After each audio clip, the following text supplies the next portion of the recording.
Welcome into Actual Play Entertainment Presents Episode 1 of Lover in the Ice, a short scenario for Delta Green published by Arcdream.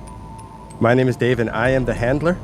The damaged agents joining me tonight to roll some dice are Joe, Mike, and Kurt. Hello, everyone. Damaged is right. Hello, everyone. Hello. Kurt's already complaining about his damage. It's true. He was. Already it's not you, metagaming Mike. for more points. Take it easy. I'm embracing my damage. I give Mike about 5 minutes before he starts complaining about a roll or a rule. Hey. Trying to get Dave to go back on a decision for some reason. You know what? His lowering works sometimes. I just want to clarify everyone's position. No, that's fair. No, it was Kurt. Well, Kurt was making his characters like, okay, reduce this. All right, roll 1d6, take it off of that. Kurt's like, oh, are you sure? I already took some off of that. Yeah, 1d6 more. Oh. So. Yeah, I came in thinking I had a psychologically strong-willed character, and then Dave used all of my history against me and cut my POW in half. And yeah, broke you in pregame. All right, well, we haven't played Delta Green in a while, and this is our first recorded Delta Green, and I'm very excited, so let's just get right into it. The scene opens along a street early in the morning. Snowy, winter, people trotting along in their jackets, pulling their toques down as the wind whistles down.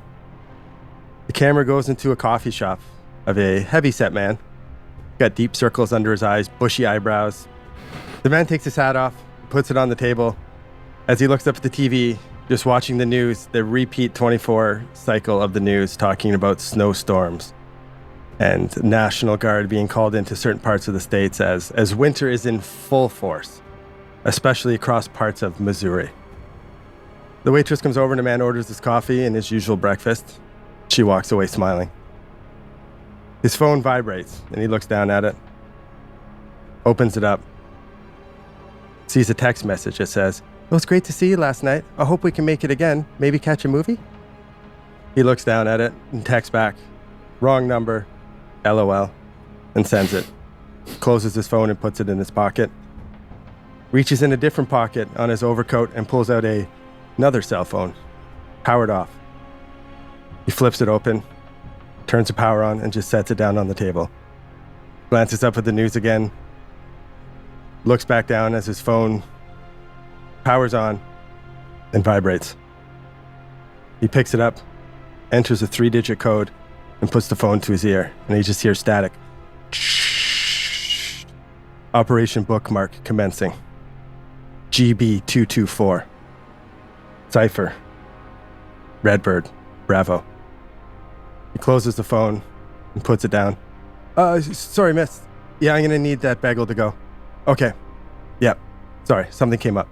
He gathers up his stuff quickly, gets his bag and his coffee to go, and leaves the shop. And we fade out. And we go to... Where should we go to first? Let's go to... Should I say your names? Your code names? Or how do you like to be referred to in these scenarios? That's what I was wondering. I think we're at code names only at this point, aren't we? Code names only. Or Yeah, let's start totally. with Agent Redbird. Ooh. And let's fade into a little short scene with Agent Redbird. All right. So, picture, if you will, it's a stormy night in a city park. The wind is driving the rain in almost sideways. A tall, stocky man with dull blonde hair stands motionless with his big hands stuffed in the pockets of a long trench coat. The rain has completely soaked him through to the bone. In front of him and all around him, there is a contrasting bustle of activity. There's bright silver beams shining through the dark from hastily erected spotlights. There's barking police battling to keep the press and the spectators behind yellow tape as the flashbulbs flash. The crew of men frantically digging out the shallow mud pull back really suddenly, and all the shovels are thrown to the side as the pale, ghostly white of bones is unearthed. Beside him, a slender, mustachioed character in a matching dark trench coat curses and lets the soggy cigarette fall from his lips. Holy shit. You ever get tired of being rat? Every time, McCurdy. Every goddamn time. And the man turns and walks away into the rain. Later, his rusting silver Pathfinder pulls to a stop outside of a squat 3-story apartment building. It's his home.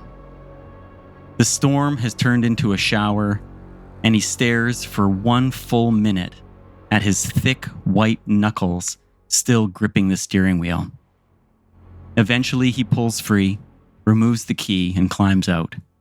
He feels heavy, more than waterlogged, as he walks up the concrete steps to unit number 13. Rummaging in his deep coat pocket for his key, he sees the corner of a brown manila envelope slid under his door. He freezes, in another 2 long stare before reaching down to pinch the corner of the envelope and pull it out towards him. He begins to read the brief, anonymously typewritten letter as the shitty walkway lights flicker and a police siren rings out in the distance. Fade out. Very nice. Very nice. I've heard you use the word mustachioed multiple times before. I don't know. I love that fucking word. And how Is do it you just a describe somebody fancy who way? has a mustache? Has a The guy mustache. has a I love mustache. your. He's I love your mustachioed. reflection on it. I love. you like that? How do you describe a man with a mustache? With a mustache. Well, mustachioed, I think, is the only way. It is the only way. I thought mustached. I tried mustached, and I was like, nah, it doesn't sound right. It's got to be Well, it's mustachioed. kind of a shitty word. And he has to have a mustache, so how do Of I course. do this? Yeah, but if he has a mustache, you know who he is. That's right. If he doesn't have a shitty mustache, he could be anybody. I do not trust those who are not mustachioed. You don't trust non-mustachioed people? Wow. I trust no one. Anyways, let's move on. Who would like to go next? Any volunteers? Sure. Perfect. Agent Bravo. Oh, yeah, that's me, Agent Bravo. That's you. Picture, if you will. Oh, I like it. I will. I've got my eye closed. Fade in to a bright white neon light buzzing. A little fly lands on it. Its legs melt to it. Sizzled. The light is in an astrophysics lab. Screens are flickering with equations, graphs, celestial images. Laughter and the excited cadence of scientific discussions filled the air as researchers huddled around monitors are sharing their day's findings. Agent Bravo, were you using names yet? Probably not, eh? Well, no, it's unless maybe someone in your vignette refers to you by name, but you feel free to call yourself Agent Bravo. Okay. Agent Bravo, with a slightly distracted air, engaged in a conversation with Dr. Jennings about a recent anomaly they'd both noticed. It's probably just a sensor glitch, Jennings remarked, adjusting his glasses with his middle finger. Probably, Bravo agreed, though his eyes hinted at a deeper concern. As the evening wore on, scientists began packing up, exchanging goodbyes and promises to review the data in the morning. The lights dimmed, save for the workstation areas, casting the lab in a moody glow. Working late again, Carl? Sarah, a young intern, asked as she slung her bag over her shoulder. Carl. Yeah. Just finishing off some research, Carl replied with a forced smile. See you tomorrow. Once alone, Carl's demeanor changed. He methodically moved through the rows of workstations, pulling up screens filled with data sheets, lines of code, and high-resolution images of deep space. The quiet hum of the computer was punctuated only by Carl's focused breathing. He paused at one image, a haunting photo of a space anomaly, its eerie glow almost pulsating on the screen. Carl's fingers danced over the keyboard, highlighting rows and rows of associated data. With a final heavy sigh, he pressed the delete key. The screen went black. the damning evidence was erased. But Carl's reflection in the darkened monitor showed a man burdened by a secret, knowledge of something profound yet terrifying. The weight of the universe rested on his shoulders as he left the lab, the shadows of the night hiding the fear in his eyes. Yes. That was awesome. Very nice. As he drove home, the rhythmic tapping of a Morse code message echoed from the car's radio, momentarily interrupting the soft hum of late-night jazz. It was subtle, something only someone trained would recognize. The message was clear. DG 2300 Blue Jay. Carl knew exactly what it meant. Blue Jay was an old nondescript diner that opened 24/7 on the outskirts of the city. 2300 hours was the time. Delta Green always had its ways of discreet communication, ensuring their operatives stayed under the radar. That night, under the dimly lit neon sign of Blue Jay, Carl entered, scanning the diner. A lone man sat at the counter, a newspaper opened in front of him. Carl recognized the agent Smith, a veteran in Delta Green. Without looking up, Smith slid a small piece of paper across the counter as Carl approached. On it, another set of coordinates and a simple message: keep it quiet. Burn after reading. Carl memorized the details, crumbled the paper, and without a word made his way to the restroom. Moments later, the faint smell of burning paper wafted out. Back at the counter, Smith finally looked up, meeting Carl's eyes. Good work at the lab? They don't suspect? Carl shook his head. No, the data's gone. Smith nodded. Stay vigilant. We're treading on thin ice. Carl left the diner, knowing that every move he made had ramifications beyond comprehension, but Delta Green had his back, and he had theirs. Fade out. Nice. Awesome. Oh, this vicious little scientist. I like it. That was great. All right, on to Agent Cypher. Okay. So we first look in, the camera is sort of hovering over a small to medium-sized apartment building, sort of a low-rent building. As the camera pans down, you can see that there's 2 kids and a dog playing in the front yard, just building a snowman. And the camera flies into the window of a second-story apartment to find our agent, who for now we'll only know as Agent Cypher. Nice. He's a tall, well-built man doing push-ups beside a perfectly made bed in a small one-room apartment that clearly is the apartment of a single man. It's completely spotless except for the chaos that's on the wall, in the sense that he has a typical sort of police-style bulletin board with a bunch of information all over the wall and pins with strings on them connecting the dots. And in the one room to the right of the bulletin board is just a stack of used periodicals and old files. It's sort of chaotic, but also perfectly organized into the corner at the same time. As Agent Cypher's kind of winding down after a long day, his encrypted smartphone buzzes. It's got an unfamiliar notification.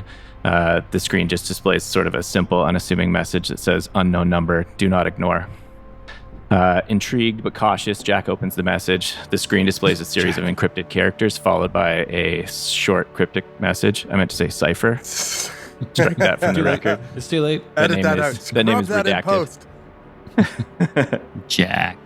On the smartphone is a short cryptic message that says, "Valiant hunter, we seek your expertise. A darkness stirs and your skills are needed. Respond only if you are willing to face the unknown." Agent Cypher sort of takes a deep breath. At the bottom of the message, there's a secure link to a communication platform that Agent Cypher is familiar with, and he knows exclusively to have been used by Delta Green in the past. It's a signal that this is no ordinary request and that his involvement would be both classified and critical. It's now upon Agent Cypher to decide if he's going to click the link and embark on this obviously dangerous mission. He takes a quick look down at his forearm, turns his palm up to the ceiling, and sort of reveals a shield tattoo with a small cross in the middle of it. And it's just a reminder to him of his unwavering determination to navigate through the darkest challenges and protect the innocent standing against evil. And he clicks the link. Does he have a palm tattoo? Is that what you just said? On the underside of his forearm. Oh, I think he said on his palm. He turned his palm up to the ceiling so that you can see the tattoo. Yeah. Nice. Yeah. Cool. Keep up, Joe. Jesus. Sorry. There's so much happening. There's so I thought much that was a happening. fair question. There's a lot going on. All of you have got Jack your and Carl. Jack and Carl. He'll only be known as Asian Agents. Cypher. Sounds like fun. Jack rolled. Shit. All three of you guys are Delta Green agents, damaged veterans, people who have experienced crazy shit in the past. You've all received your summons, more or less, for the operation known as Operation Bookmark. You're to be at the St. Louis Airport conference room, 11:45 p.m. You all make your own travel arrangements and end up in St. Louis, and we will go to the conference room. You guys enter the conference room. We'll say you get there all around the same time. You don't need to worry about too much semantics. You show up at a conference room and there's one man in there. A man you have all already met at separate times. You know him as Special Agent Patrick Hill. Balding man, early 50s, heavy paunch, deep circles under his eyes. You know him, he's a Delta Green case officer. He arranges missions. He's the go-between and the cutout between the agents on the ground and the rest of Delta Green. The mission is the agent's job, and the agents are his job. Come in, sit down, please. Cypher. He greets you all individually as you come in and shakes your hand. Redbird. Bravo. Glad you guys could make it. We do what we can for the cause. Of course. Carl rolls his eyes. Okay. Great. One of these guys. It's one of those missions. He opens up his attaché case, which is a word. We talked about mustachio. I like the word attaché. I don't know why. Sounds better than briefcase. Just Superior. his attaché case. It's You a only way carry a fancier briefcase. Oh, I'm afraid not, my friend. This guy Attaché. carries an attaché case. The mustachioed man with the attaché case struts into Does he the have a room. mustache? No, should. no, he doesn't. Okay. No, he's unmustachioed. He's a lesser man. I trust him. He opens his attaché case and pulls out a manila folder, opens it up and turns it and slides it towards you, and it's a rental agreement for what looks like a storage unit in LaFontaine, Missouri. Earl's Rent-A-Space, Unit 0171. He slides it over so you can all take a look at it. Right here. We got a storage unit. The group has designated it as GB224. You guys know that as Green Box 224. It's the storage unit that the group uses, but it's watched by a friendly who works for LaFontaine City Utilities. The friendly, he's a contact. He can be counted on for help, but he's not a Delta Green. Sorry. God damn it, I said it. He pulls his gun out and shoots himself in the head. He says he's a contact. He can be counted on for help, but he's not an agent. He's not an agent of the group. Not a friend of ours. He's a friendly contact. He thinks this is a long-term storage of CIA documents. He knows nothing of the group. It's just he thinks he's doing his work for the government. Now this green box has been locked away since the 90s. No idea what's even in there.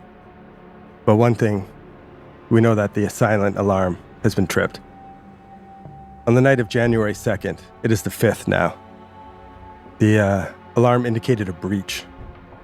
Now we know that LaFontaine, Missouri is being pounded by snowstorms right now.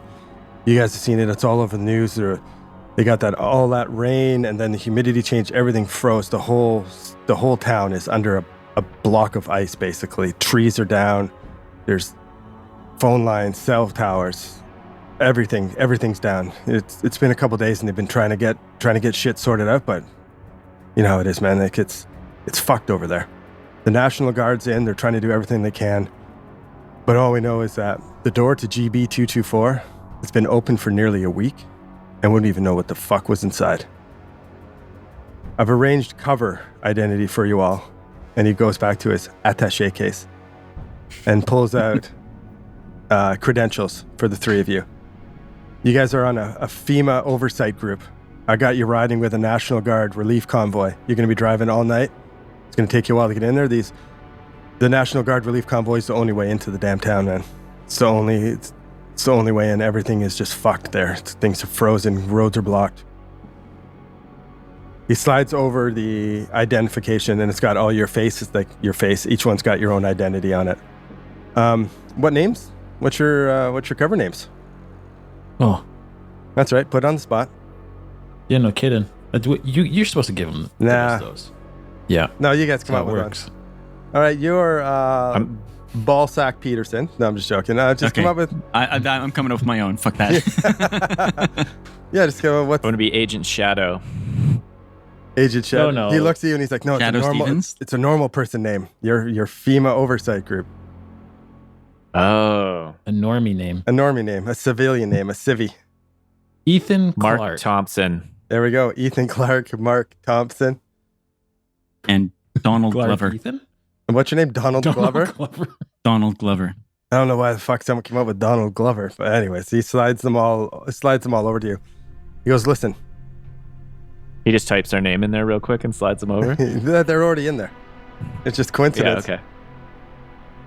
He's smart. Now listen, the cover on these is thin.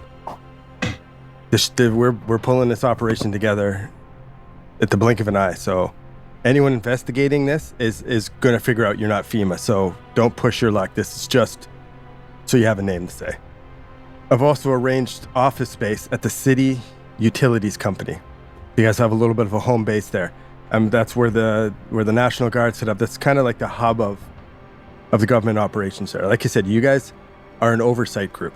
You're not expected to do any work, any lifting. You're not there to clear roads. You're not there to do any shit like that. You're there as an oversight group. Try to look busy like you're actually doing shit so no one gets an idea of who you really are or why you're here, but no one should bother you if you don't start getting in people's way. You know what I mean? We could just say we're observing. That's exactly it.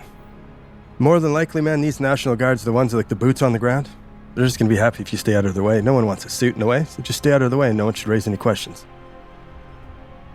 You guys are to find the friendly. Sorry. Bravo, you had something? Yeah.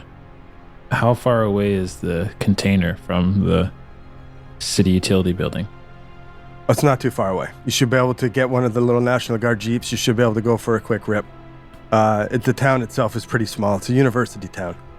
You know, they got some, their industry up on the north side. There's a bridge that separates the town, and from what I understand, the bridge is in rough shape.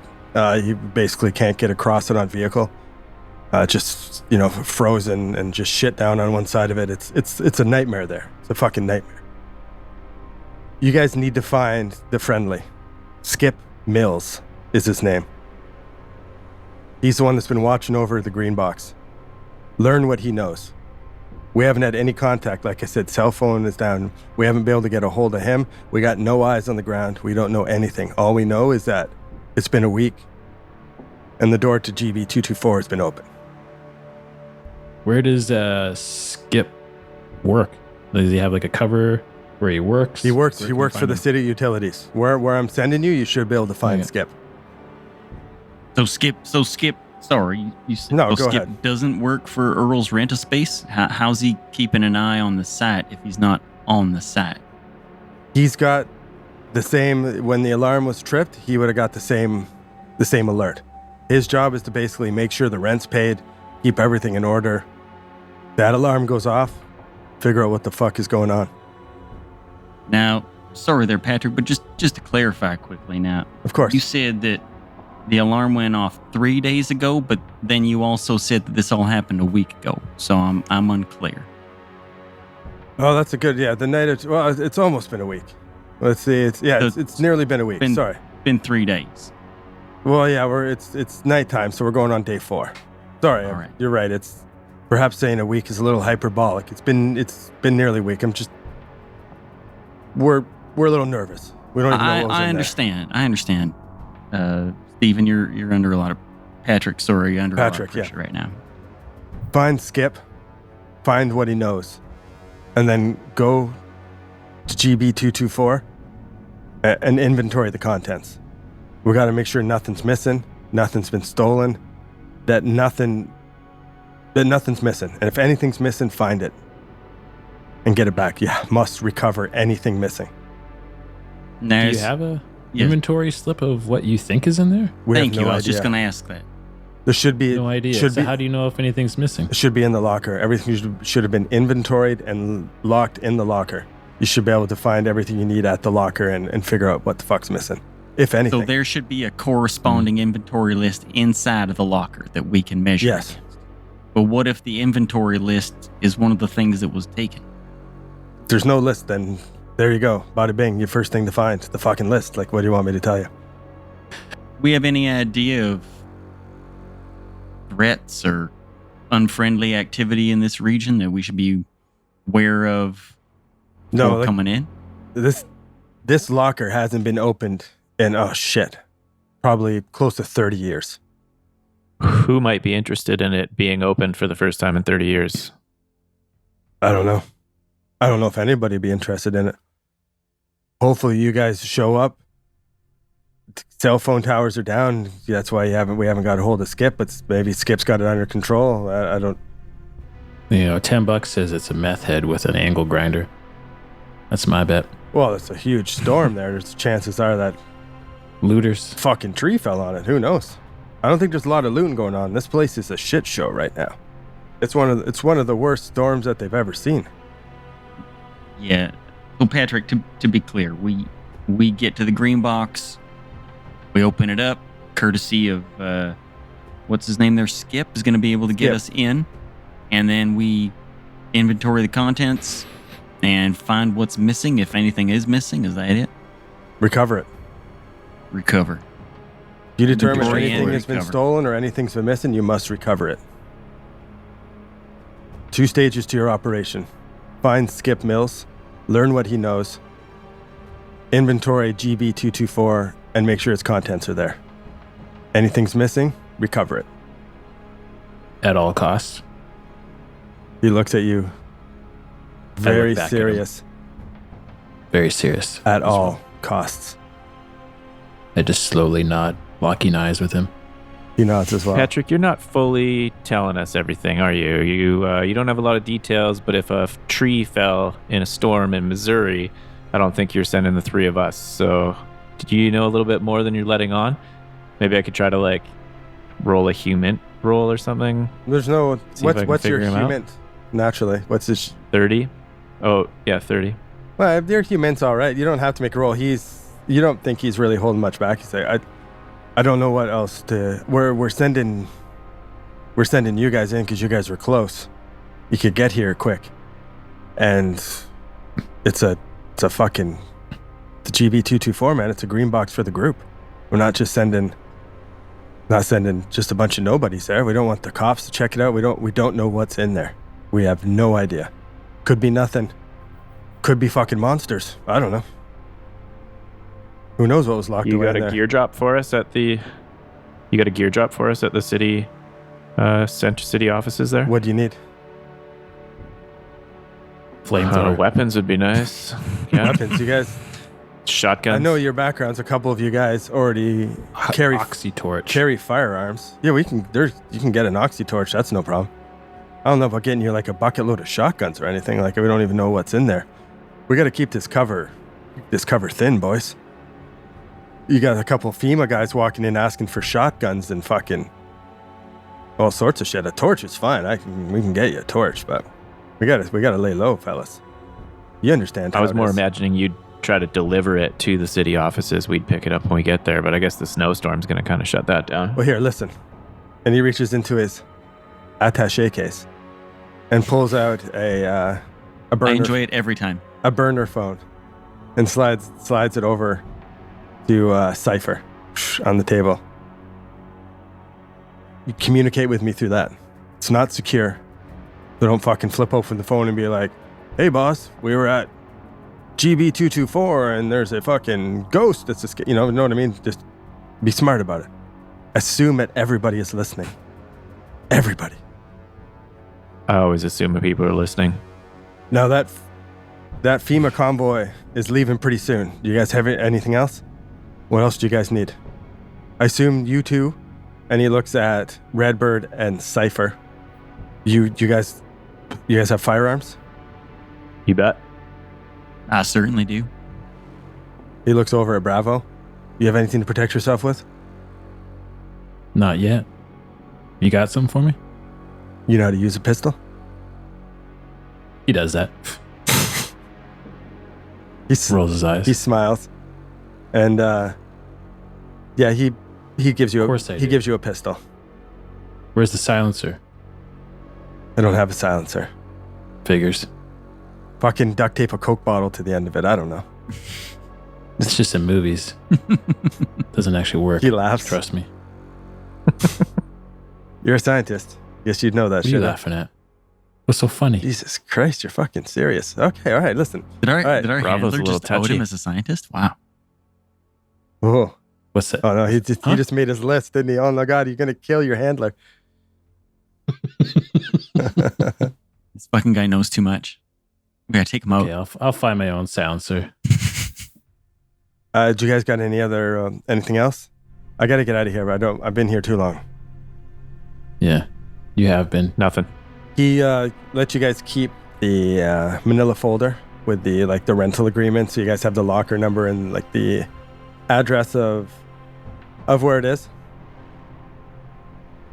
You guys have the name. And do we know when the where our link up is for joining this FEMA group and all of that? It's leaving from the airport. He tells you, at this gate at the airport, they flew in a bunch of supplies. You figure this is the closest airport to the little town, and you guys are gonna just load up in some trucks that are full of supplies for emergencies and just hitch a ride, basically. Yeah, we'll just go linger around all the FEMA people. If anybody asks, we'll flash them our credentials, right? Yeah, that's Pretty right. straightforward. Yeah, just get a ride to LaFontaine. When you're there, find Skip Mills. Should be simple. I remember in these Are oversight we going to be able groups- to carry? Sorry. No, you go. please go ahead. Are we going to be able to carry firearms on this plane while we're undercover as FEMA agents? We're not exactly going to be able to use our credentials to carry the firearms. No, your plane rides are over. You're getting in the truck. Cool. You're good. You're good. As I was saying, I think this is going to be pretty lickety split, to be honest. I mean, I remember these FEMA oversight groups when they were in New Orleans. I mean, they were like special operatives themselves. They were allowed to go everywhere, investigate everything. I think this is a good cover, actually. Yeah, no, you guys can have total run of the place. No, it's an excellent cover, but it's a thin cover. Just remember that. And I'm hoping the same as you guys, man. A lot of these little, in and out. Maybe something happened because of the storm. Everything's there. It's no big deal. Easy peasy, lemon squeezy. We got this, Patrick. You can trust us. All right, gentlemen. Yeah. He stands. Thanks, Patrick. He stands up and shakes Redbird's hand, and Cypher, and reluctantly shakes Bravo's hand. Bravo wipes his hand off on his pants because for some reason Patrick was just so sweaty. Does he rub his hand off on his white scientist robes? Or Yeah, He he just wears them all the time. just all the time. How else would people know that he's a genius scientist? everyone to know all the time. It's Dr. Agent Bravo, actually. Agent Dr. Bravo. He gets up and he puts his hat on his bald little head and gives you guys a little nod and says, "Remember, you need to get a hold of me." He taps his pocket where the other burner phone, his burner phone is, and he leaves. Oh, that man is gross. Shall we? I believe we Let's shall. go. All right, you guys go around and you link up with the convoy. You show your credentials. There's no issues. They tell you that they're expecting you. You kind of get like the little bit of some suits here to do some real work. But for the most part, people ignore you, and you just sit in the truck and go for a drive. It's a few hours. You're not going to get there until probably like 7 in the morning. So they might tell you, might want to get some shut eye. Do whatever you guys got to do. It's a big 7,000 MV troop transport, stuffed with blankets, clothing, food. The ride is basically cold. It's freezing cold and uncomfortable. But it's lovely. It's the only vehicle capable of getting anyone across the icy Midwestern plains. Do we have FEMA outdoors gear and like puffy jackets with FEMA Sure. badges on them and everything like that? Yeah. All right, cool. Yeah, if you want that, for sure. Well, yeah. Gotta Freeze my ass look off. the part, man. Look the part. What color is it? Like white? Like FEMA? camo white? Yeah, I'm picturing bright white. You really think so? I have no idea.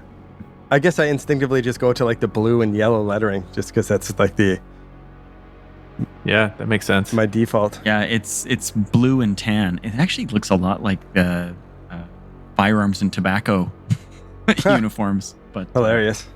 yeah. Okay, so you guys roll through. Unless there's anything special you guys want to do, we can basically just kind of hand wave most of the drive. Redbird passes out instantaneously. You've never seen him like the instant he closes his eyes, he's asleep.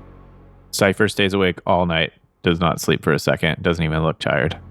Doesn't even look tired.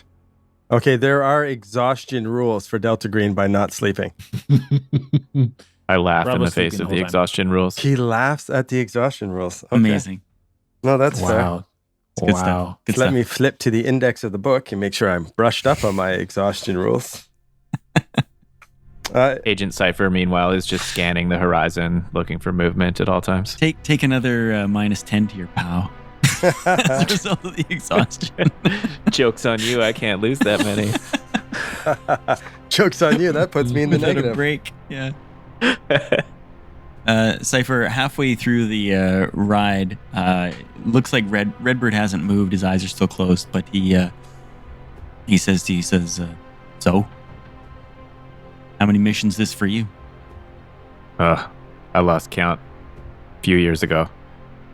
No shit, hey.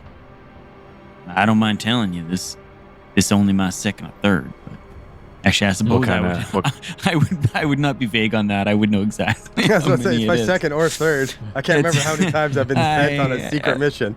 Hey, maybe my guy suffers from amnesia. You don't know. That's fair. That's fair. Yeah, actually, that is what he says. That is what he says. It's my second or third. One time I went to go get milk. What kind of work have you And I done? just ended up at home. Thought I was on a mission.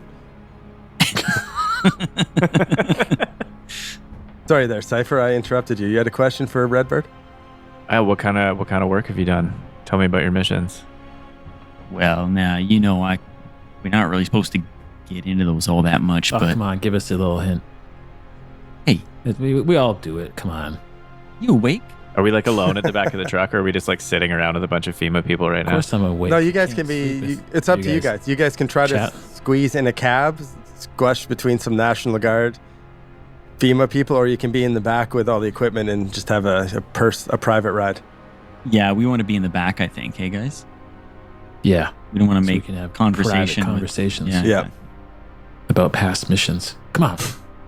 Tell us. Give me a little nugget of info. Come on. Give me just a little crumb. Give us a crumb. Well, I done mostly investigative missions. That's what they seem to like to send me on. What about the two of you? You see more action than that? Yeah, I've seen a fair amount of action. I did a lot of hostage rescue for the FBI. Too many to FBI. count. I don't know if you're supposed to tell us that, but I'll pretend I didn't hear it. That's We're commendable, passing secrets Cypher. in the back of the truck. Did you do anything honorable in your missions there, Redbird? Everything we goddamn do is Delta Green is honorable. We out here saving the planet. You say so. Well, you don't seem like much of a true believer to be called along this mission. Why'd you even come? You don't got to. What else am I going to do? Stay at home and watch reruns? I don't know. What are you, like, unemployed and homeless?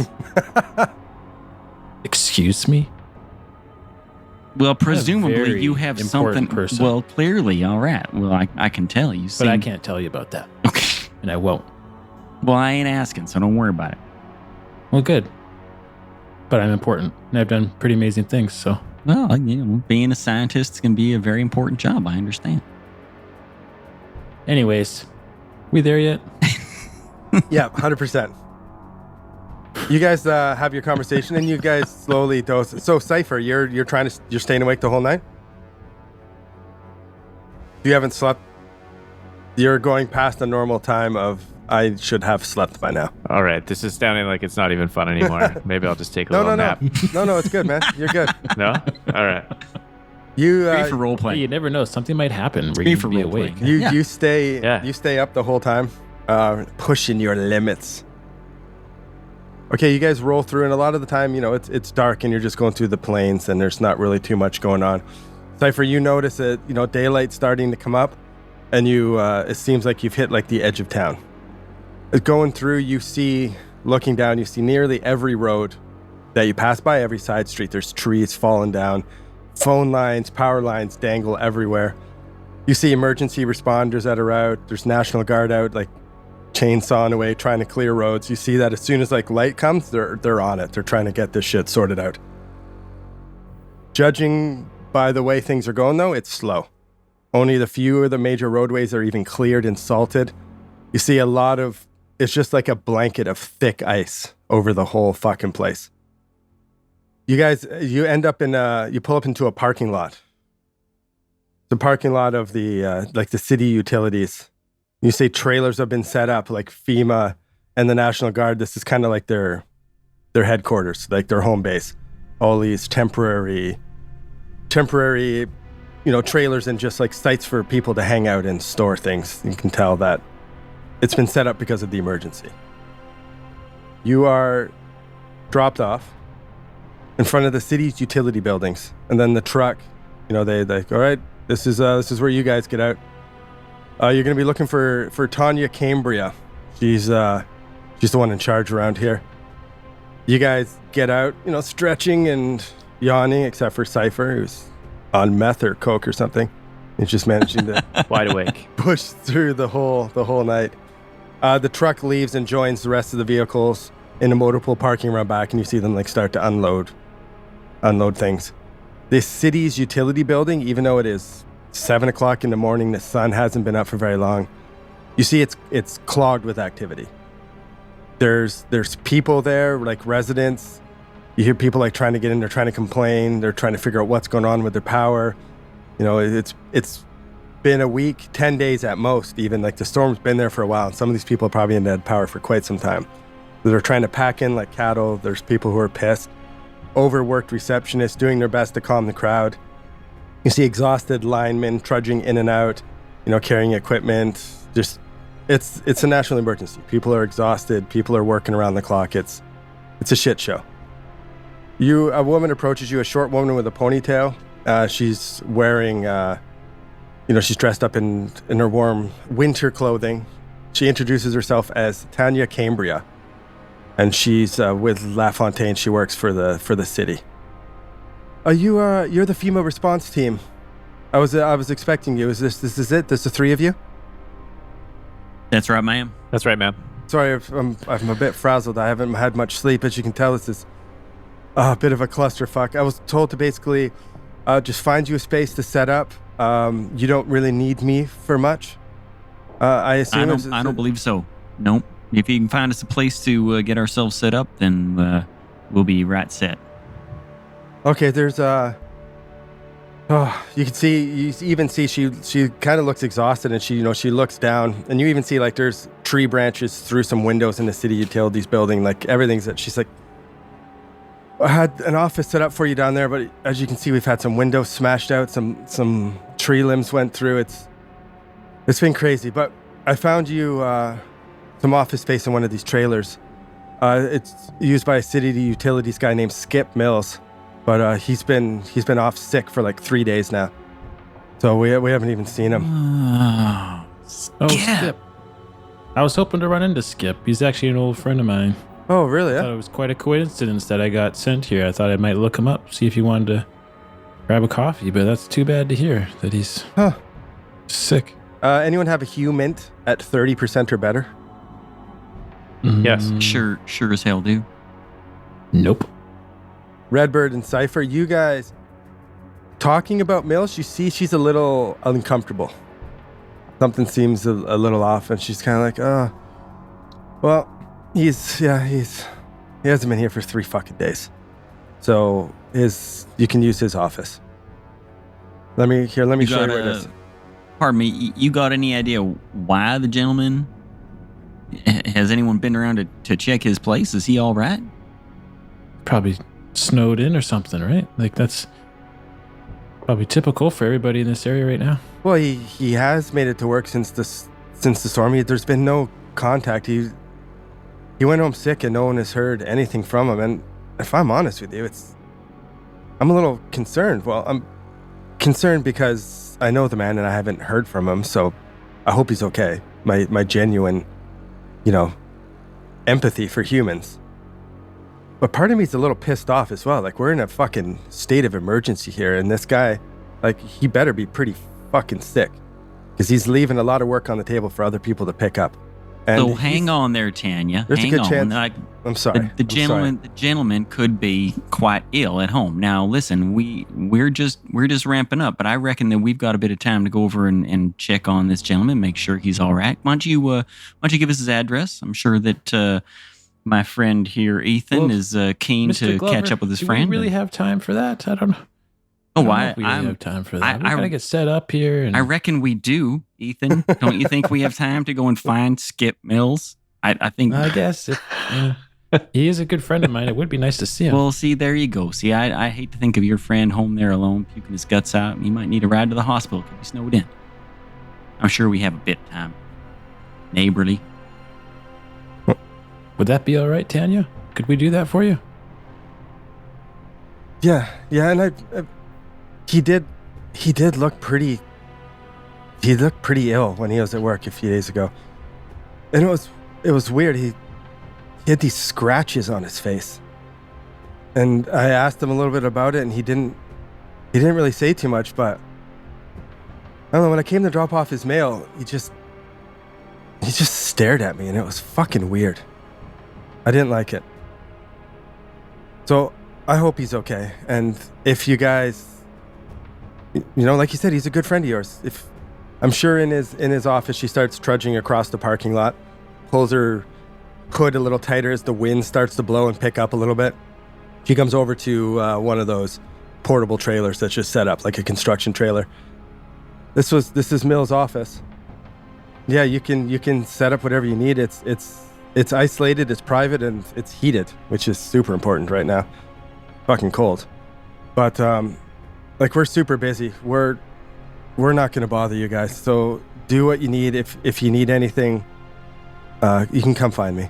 I'm in the main office. Just come ask reception, and I'm more than happy to help out. I'm glad you guys are here. And, I hope Skip's all right. Thank you so much. We'll check on Skip for you. She tosses you guys a set of keys and points to the trailer, and then she turns around and leaves. Did she get us his address? Sorry, I don't know his address, but yeah, you probably can figure it out from there's got to be some stuff in his office. But you were just dropping something off. You said that you went to his house. I didn't go to his house. The day he left sick, I dropped off some mail and some other correspondence to him in his office. Dropped it off here at his office. Yeah, and that was the day he went home. But he did looked very pale and sweaty. But yeah, it was weird. Can you describe the stare that he gave you in a little more detail for us? How did that make you feel? She looks down and she looks visibly uncomfortable even talking about it. She says, I don't know. He looked at me like, I don't know, with like this weird animalistic stare. It was weird. I don't think I've ever been looked at like that before. Like he wanted to kill me and eat me for a meal. I don't really know. It was weird. I can't really describe it. But I've worked with him for quite a while now. He's never looked at me like that. It was weird. I think you described that pretty disturbingly well, actually. Oh, thank you. It was disturbing. Yeah. I didn't like it. Yeah, because at first I thought you were talking about a call HR kind of stare, but no, that sounds like a completely different kind of stare. So Oh, there was a little bit of HR. Thank you for clarifying. There was a little bit of HR in there as well. All right, I guess. Oh, all right, I guess. She leaves. So we have the keys. We're outside of the portable right now. We haven't Yep. gone into the portable yet. Okay. Well, let's get in the portable. Hey, guys. Okay, you guys open the trailer the door to the trailer. The first thing you notice is the heat is full blast. Like it's a blizzard outside and it's cold, sub-zero temperatures, but it is hot as fuck in there.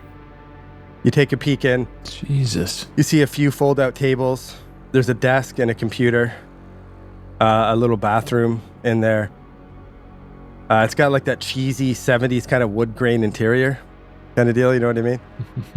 It's got a little pinboard up of the map of the town. There's a weird smell. It's fairly faint, but you're like, what is that? You can't really... We wouldn't recognize it as anything? No, you can't really put your nose on it. But it's... Nice. It's pretty... It's not a pleasant smell. It's not a pleasant smell. I'm going to go and boot up his computer. It's not ready. Yeah, the computer is on and it's still logged in. Oh, how convenient. While he's booting that up, Redbird's going to look around. Does it look like there was a struggle? Does it look like there's anything like obviously out of place or broken, or was anyone else in here trying to rummage through or anything like that? No signs of struggle. Just looks like a work center, a workstation. I'm going to start looking around for like home address, anything like that. Yeah, How same would for it me. be I'm going on- to start searching around through some papers and shuffling through Is there any things. mail, things like that? Yeah, on the though desk? there's a desk with some correspondence and some mail. You guys shuffle through and you easily find his home address. No problem. I've got his address here. Ethan, what do you... Ethan, damn it, I can't remember what your last name's supposed to be. Clark. Ethan Lark? Sorry? Like Clark. Just Clark. Clark. Agent Bravo. As you Yo. three of you enter and you go over to the computer, I'm searching his search history. the smell is Bookmarks. stronger at the computer. Oh. You open up his search it history, stinks over here. and what you find disturbs you. Ugh. You find What the fuck? that his last day that he went home sick, he surfed numerous deviant porn sites. Like Ah. dark web, violent porn. you Snuff find- films. All sorts of just videos of violence. People being killed. All sorts of fucking disgusting shit that you can think of. Not focused on any particular gender or race or anything, just countless videos of horrific porn and horrific violence. Can I get a skippy. sanity check? Oh, you prick. Oh, I haven't even got to the good part yet, Joe. I haven't even got to the good part yet. Okay. Cypher, look at this. This guy's disgusting. Oh, damn it. 71 over 68. You lose 1 point of sanity for the violence Oh, that okay. you've witnessed. Okay. As you look to call over Redbird and Cypher, and you're like, what the fuck?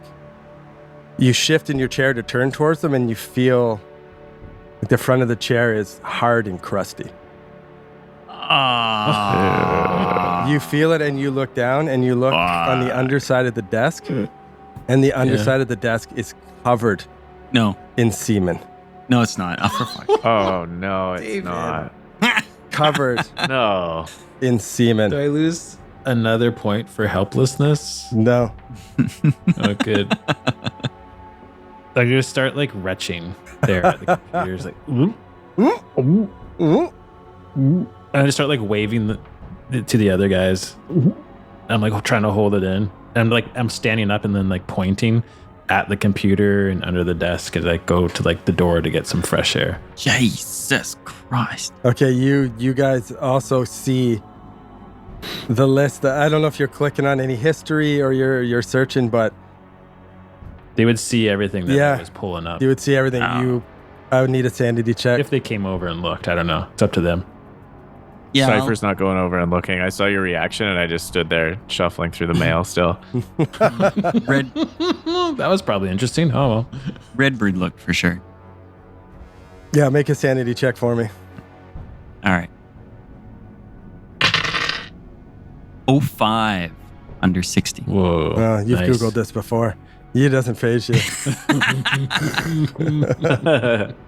Well, you've seen some stuff in your line of work by the sounds of it. He has, and actually to that point, he starts fumbling in his pack for his little like handheld black light, and he wants to see like how badly splattered the entire room is. Because everybody freeze now. Don't move at all. I flick the lights off, and then I start flashing it around. The whole desk area glows. Holy like it shit. seemed like when this dude was at work, all he did was jerk off and watch the most violent, disgusting shit that you can think of. Bravo, you got to get yourself to some hand sanitizer or something like right away, right now. Are you kidding me? I'm going to chop my fucking hands off. While you're over there too, you notice he has a little desk calendar, and on the back of it, it says Ecclesias 28. Anyone with any sort of computer science or SIG Inc. realizes it's probably a password of some sort. I have computer science. How do you spell that? Ecclesias 28. I didn't ask you to say it again. How do you spell ECCLESIASTES 28. Oh, that's that Bible chapter, Ecclesiastes, right? Ecclesiastes? Ecclesiastes. Oh, okay. It's hard to read because it's hyphened in my notes here. So Yeah. I have to, but Ecclesiastes, yeah, okay, sure. Is that what it is, a Bible verse? The atheist in me has no idea. Yeah, it's a chapter Yeah, of the it is. Bible. Okay, good to know. Is it one about violent porn? Wait. Because should be. Turns out Jesus didn't know about the internet. On the computer also, you notice there's a program that monitors the power grid. He's also got his email that you can get access to. You also see that he Googled a pornography store. Basically like, porn store near me. Google. You see too in his email that he sent out a hastily typed memo, sent it out to a bunch of people listing a number of addresses where power lines were down and there was no power. And then you see he sent up a follow-up email minutes later urging everyone to ignore a certain address that he sent in a previous message. Oh, it's my mistake. You know, like this one has power. No need to repair the power. No need to check it out. And you recognize the address is Earl's rent-a-space, where the storage unit is. Oh. All right. All right, gentlemen, it appears we have a pair of targets here. Now, I know we're supposed to get to that Earl's rent-a-space and check out this green box, but what do you fellers think about going over and checking on Skip first? Yeah, I think we he's need to certainly know compromised. what's up with Skip, and I bet you there's information at his house that we need. Before we go to the green box, you think, yeah? I think so. Yep. There's a knock on the door. Right, I agree. Oh, who's that? I'll go and get the door. You open the door and you see a normal dude. You know, he's got his puffy winter jacket on and he's got a toque pulled in. As you open the door, you see he pulls out, he's got like a necklace, like a chain, and you see a badge on it. And he holds it up and he's like, sorry to bother you. My name is Deputy Filigree. I'm working an investigation about a death in the area that we're checking out. We deem suspicious. I was told I could come here and I need access to the power grid monitor. Is this something you can help me with, sir? What's your name? Hang on. So he's a police deputy? He's like a LaFontaine, Missouri LaFontaine PD. police officer. Yep. sheriff's department, whatever, depending on the size of the town. Okay. Yeah, totally. I need access to the power grid monitor. Is this something you can help me with? What's your name, sir? Well, hang on. So my name's Donald Glover, not the actor. And Oh, you must get that a lot, though, huh? Yeah, I do. It gets tiring, honestly. And sorry, you want access to the power grid? I'm not sure what to tell you. I mean, look at where you come and knock down. This is a portable, for God's sakes. Oh, I was directed here, though, that this is the, this is the manager for the utilities, that this is where I would find access on a computer to the power grid monitor. Am I mistaken? Was I sent to the wrong place? Afraid not, buddy. I don't think you in the right place at all. We just got given this. We hear from FEMA. We're part of their special investigative operations, and we just holed up here ourselves not half an hour ago. So Is there he looks down at his notepad. Is there Skip Mills? Skip Mills' office? well, now yeah, this is his office, but the gentleman, as I understand it, has been homesick all this week, so he ain't here to help you. Oh, I'm sorry to hear that, but this is where I would find access to it would be his computer that I'm looking for. This is where I was told. If this is his office, then I'm in the right place. Well, so certainly, but come on in. And My- sorry about the heat in here. Buddy had it cranked up to 1,000,000. How long have you been here? As I said, we've been here not 30 minutes, my friend. Long enough to take our coats off and complain about the smell. Now, It does smell fucking weird in here. Yeah, it does. You expecting to just like take this computer tower with you? No. Sorry, but let me be a little more. And he looks over at Cypher and Bravo, and he introduces himself and shows his badge as Deputy Filigree. I shake his hand. Deputy Eli Filigree. He shakes your hand very, very enthusiastically. You hold it extra long there, Bravo? I'm investigating Rub the it a death. bit? I'm investigating the death of an unidentified man a couple nights ago. I'll be honest with you. The department is kind of writing it off. We got other things to worry about, but something's not right. He's a young man. Out in the freezing cold, we found him frozen in like an ATM kiosk, wearing like an undershirt, but with pants, but with a sock. Like, you know what I mean? Like he was in the middle of getting dressed or getting undressed, and it's something wasn't right. So what I'm here to do is get access to the power grid monitor program, and I want to know what residents still had power and heat around that time, because I'm suspecting that wherever this man came from, he came from somewhere warm. And I need to do some investigating and try to figure some stuff out. Really smart of you. Oh, thank you. And he nods. Redbird, Glover, weren't you saying that you just saw that list when you were on the computer a minute ago? Why don't you print that off? I don't think that was me. Was that you there, Ethan? You saw a list, didn't you? I think I did. You could probably sit down there and bring that up again real quick, couldn't you? Just have a seat there. Well, Detective, do you have a pair of gloves or something? I don't want to if this is a crime scene, I don't want to contaminate anything. Oh, I wouldn't really say it's a crime scene, but I appreciate your due diligence and. You don't got to worry about that, Ethan. You've already been using the computer. Your fingerprints are all over that computer. Why don't you go ahead? If you've already used it, yeah, go ahead. I didn't even bring my gloves. He just stares. He looks like back and forth at the two of them, and then he gets behind the computer. He He like grabs the seat and like it crunches. He like scoots it forward. The deputy comes over and he's looking over your shoulder and he's like, "Fucking smell is stronger around here." I think there's a dead mouse in the tower. Oh, or that's something. not a dead mouse, man. I don't know what. Anyways, yeah. So yeah, if you click on, you need a password.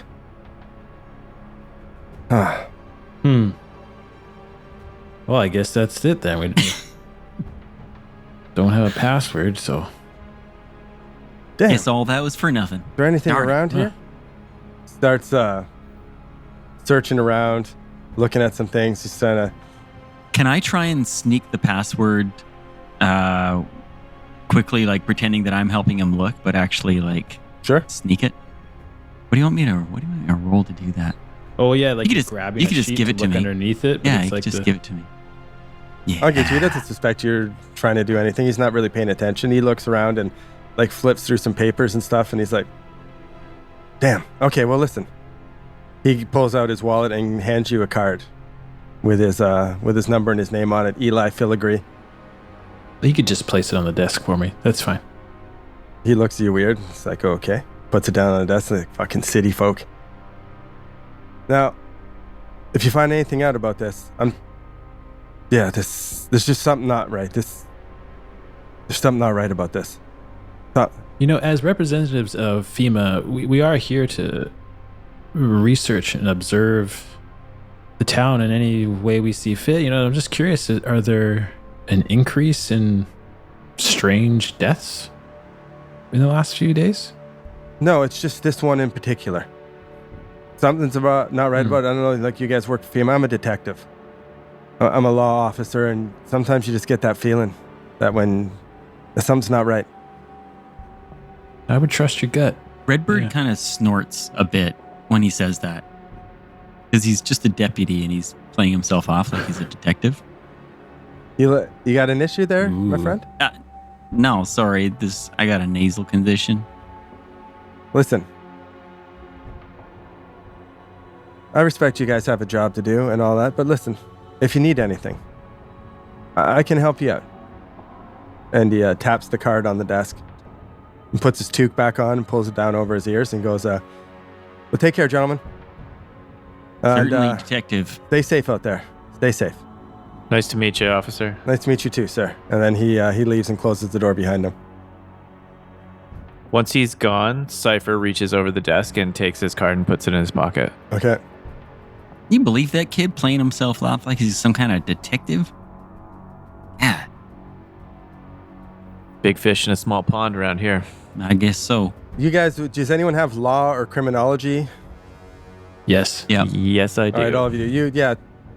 Something's weird with that dude. Not necessarily that you find him suspicious, but perhaps he was trying to play himself off a little bigger than he was. But he does seem very generally concerned with this murder. He keeps referring to this body was found.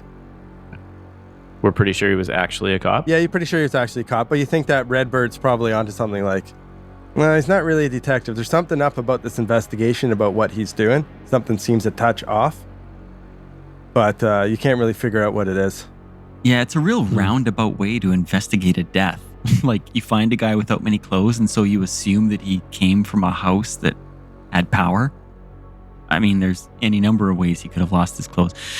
Listen, Maybe by talking to him a little bit more, you could have found more information instead of degrading him and throwing him out into the cold. I'm gonna talk to that asshole. It's clearly got nothing to do with our investigation. Can I? Bravo's gonna type in that password though. Oh yeah. Sorry to cut you No, off go ahead. there. Do that. Redbird. It unlocks the power grid monitor program, so you can go through and you can see which houses had power, what's being restored. Go back to certain days, see which places lost power. Basically, what he was talking about was, this would enable him to, like he said, pinpoint from a location, where still had power, where was warmth. And can I see if Skip Mills' house has power right now? Skip Mills' house does have power right now. Does I can't remember what it's called. Where is it? The storage the locker? warehouse that we're going to, the storage locker. It does not have power. It's not have power. What about the porn store he was looking at? The porn store does have power. While he's searching up all these businesses and addresses, Redbird's going to look around the room for because we don't know what Skip looks like. No, you have no Is there idea. a What picture of Skip like at a team function or something like that? Yeah, you see a picture of him celebrating. He won the closest to the pin at a work golf event. Something like that, and you see a picture, and he's like, holding the little trophy, and he looks super stoked and happy. I'll take the picture and put it in my notebook. Okay. If possible, I'd like to print off some of these, the power monitoring program, like any data that I could print off. Sure. And then just like relock up the software again, like log out. Okay. Yeah, no problem. You print stuff off. The old dot matrix printer, and you have to rip the perforated sides of the holes off. Oh, it's so satisfying. Yeah. Okay, so you guys are in the trailer. The deputy has left. Agent Bravo has printed off and folded up a bunch of papers. You guys have... Can I hand Sanny like my entire body? Yeah, this is... Well, make a while luck we're roll there. for me. So that's just a straight percentile. 09. You find a fresh 1 liter bottle of hand sanitizer just on the desk right by the door. Oh, nice. And it has like the has pump. the big, huge pump. Boom, boom, boom. Yeah. Put it on my face. He's just rubbing Just it. wash my face with it. Down my neck. Like I lift my shirt up and just rub it on my torso. Joke's on you, Everywhere. it's actually full of semen. He was using that as a receptacle. Oh, God.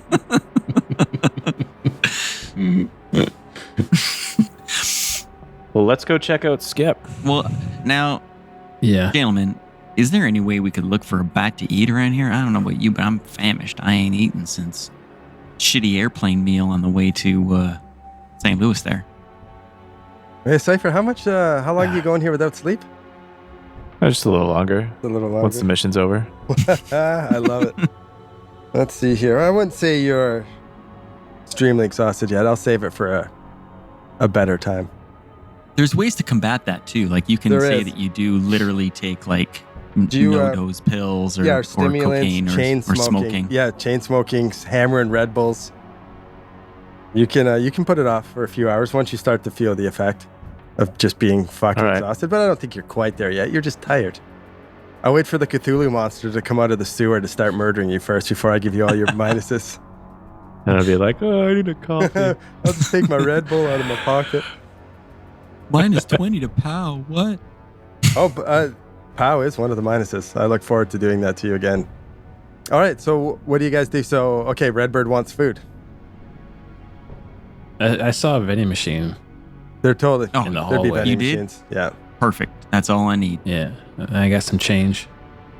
All right. Just need 2 bags of Ruffles and I'm good to go. Make a luck roll for me. I figured you'd be going for the hickory sticks there. All right, relax, you racist. Oh, I like that joke way too much, Ooh. I think. That's a 44, my friends. Cool, there are 2 bags of Ruffles left. As you walk up, you see a guy walking away with 7 bags of lace. And he just starts handing them out. There's only 2 left. Better get them now. You can have all the lazy you, ones out with the You Ruffles. scurry up and get some lace. And you start mowing on it. Cypher just reaches into his backpack and he pulls out a tactical food bar. It's kind of an indistinct beige color. He eats that. Oh, just Protein and sugar. just chewing on dry. this paste bar.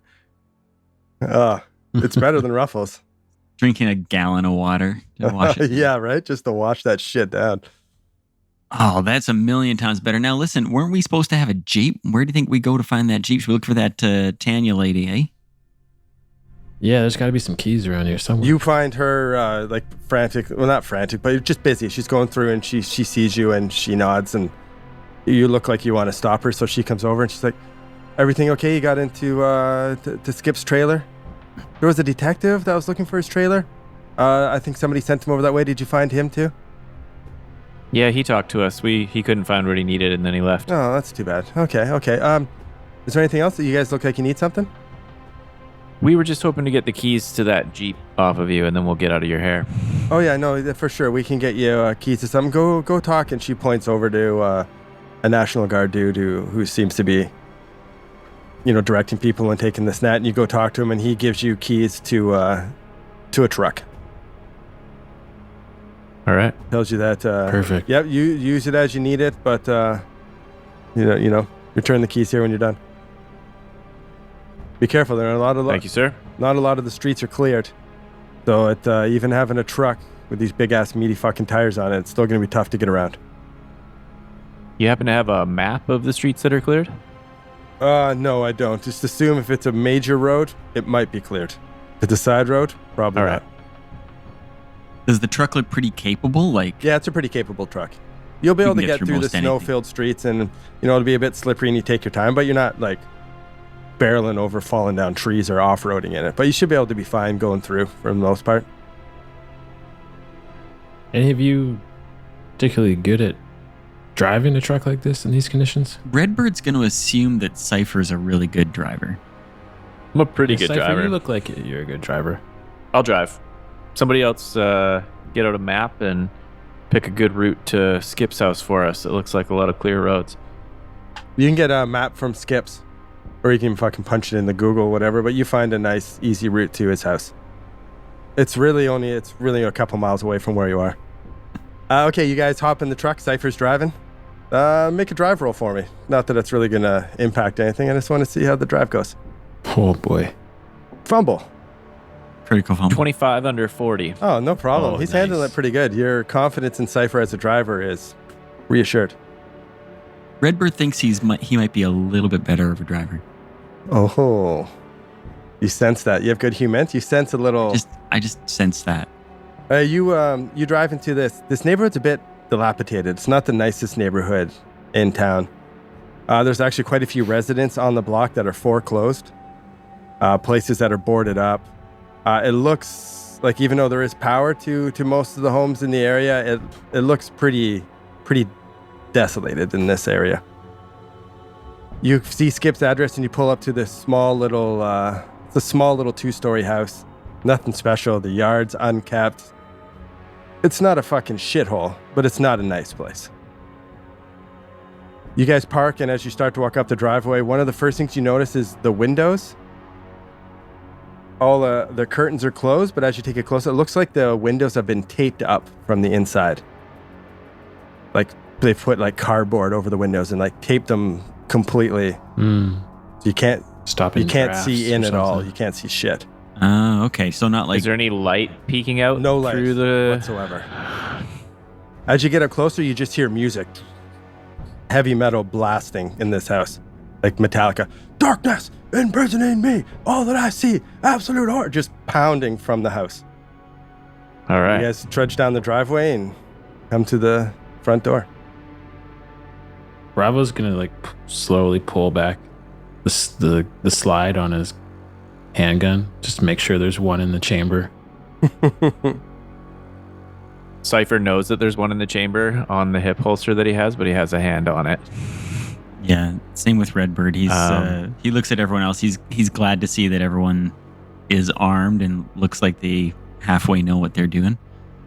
Even Bravo, which he finds a bit surprising, but Yeah, but you can tell like Bravo's like nervous. Like he can shoot it.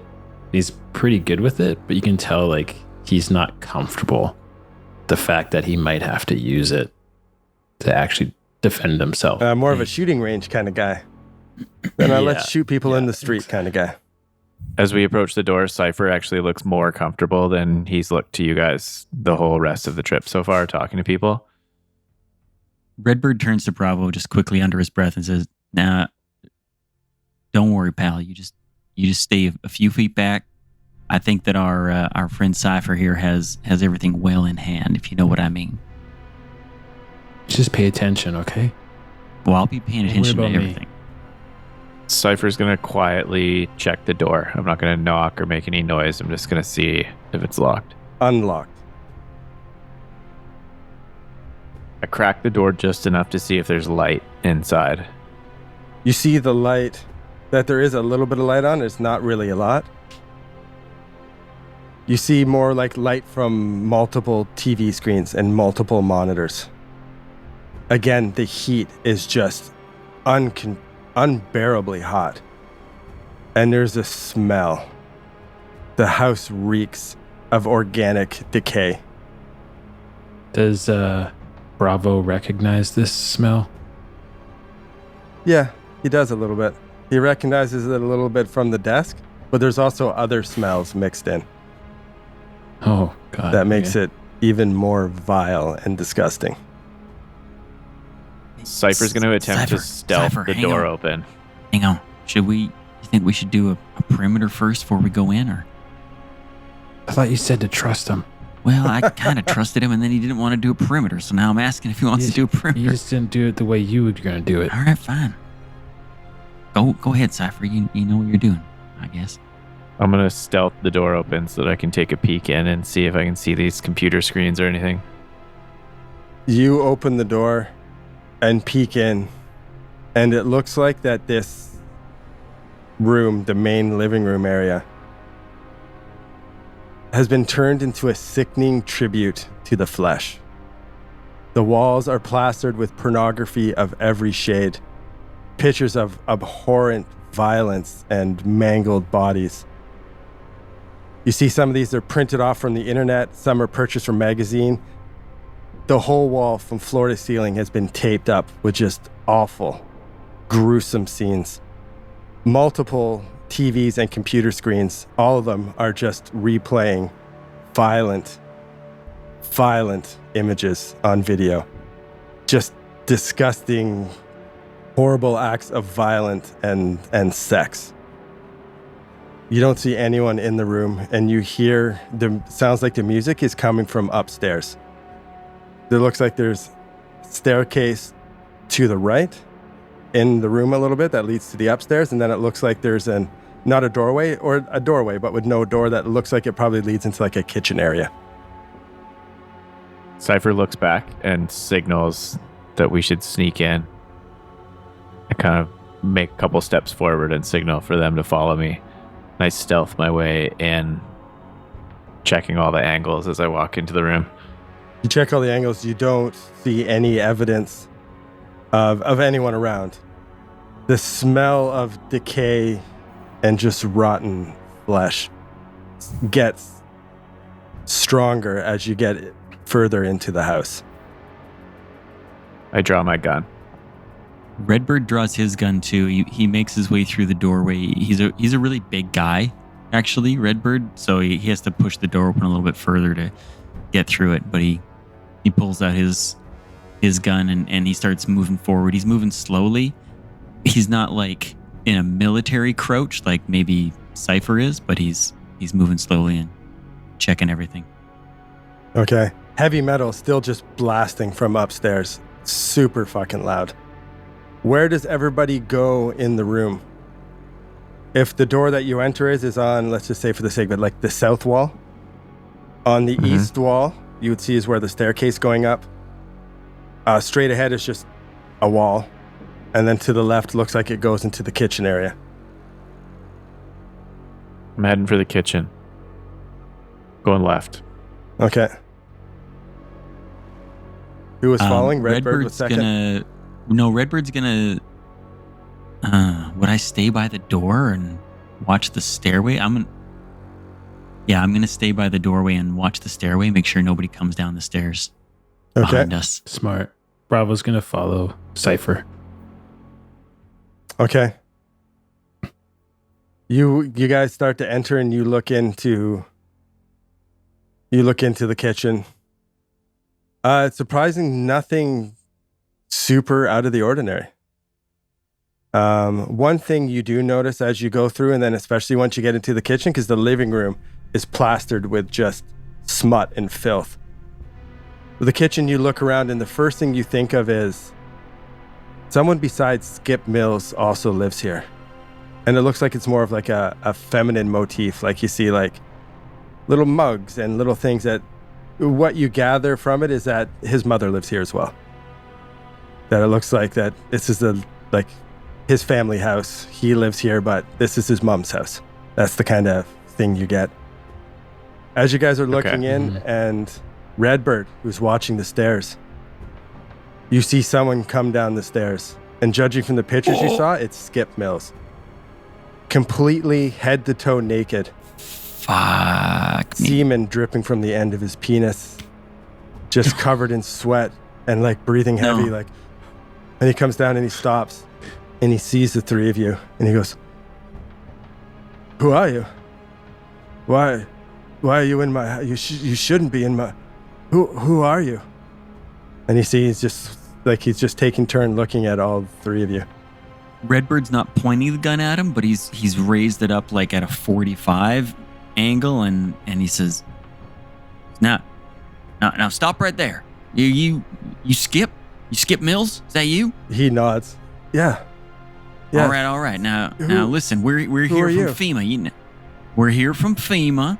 We got orders to investigate you being missing from work. They were awful worried about you. Now we're here and we just want you. Why don't you just take a seat right there on the stairs, real far away from me, as far away from me as you possibly can be.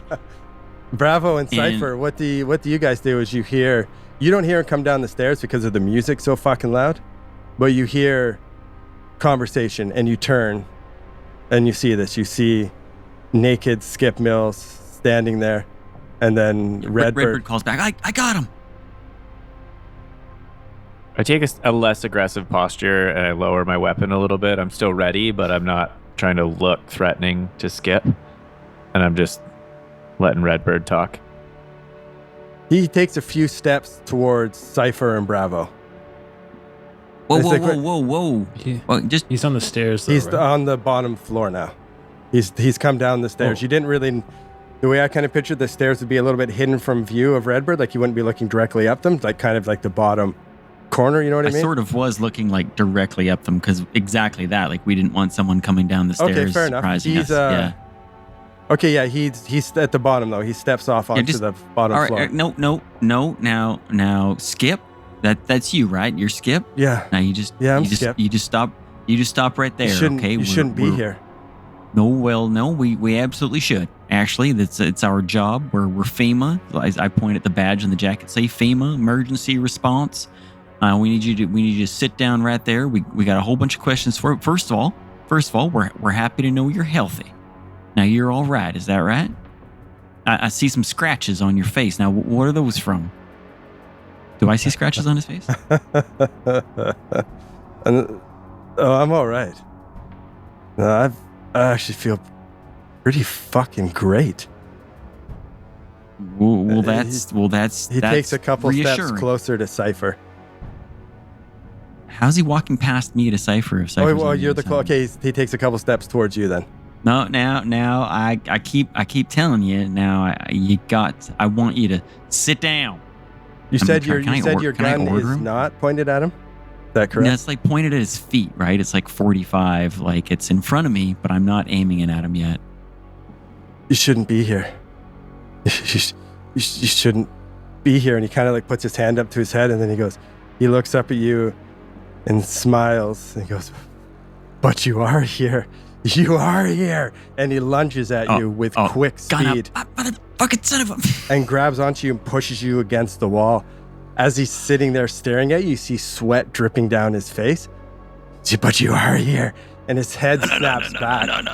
And you hear this gurgling, and this worm-like creature comes out of his mouth like 1.5 feet long, opens up and has these 4 needles in the end of it dripping this orange fluid, and it shoots towards you trying to ram down your throat. And we'll see you next time. Holy shit. What? You! Nice. Oh, that's so awesome. Fuck you That's up so great. 100 times.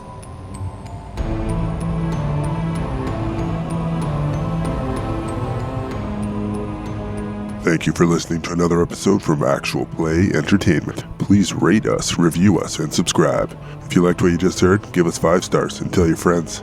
If you didn't like it, then tell your enemies. You'll show them. And for more information and content, visit actualplayentertainment.com.